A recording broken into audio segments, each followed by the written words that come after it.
Bah génial, première impression, elles sont formidables parce que c'est la première course de ce trimaran massif et c'est sa première victoire. Vous pouvez pas rêver mieux, je crois que ce bateau il est extraordinaire, je l'aime déjà. Et voilà, et partager tout ça avec la Pascal, c'était un moment fort.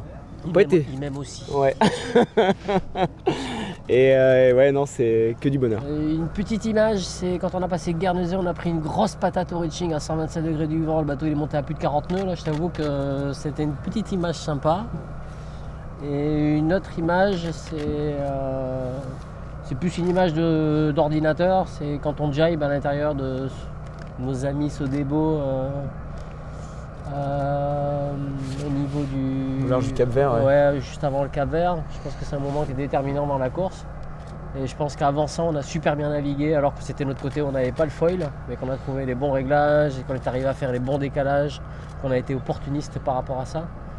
Et je pense que la course, elle s'est pas jouée que là, mais elle s'est jouée là, beaucoup en partie pour nous. Et après notre décalage en sortie du pot dans l'Est, il a été...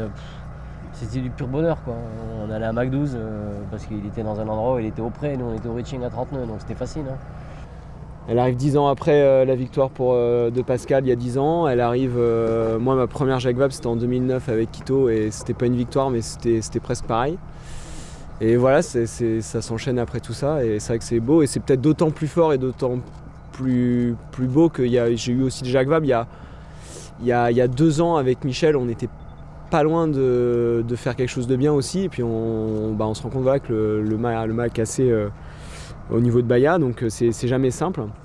Et puis celle-là, on voit qu'enfin on y arrive et par contre au début d'une belle histoire et c'était pas simple. Ouais.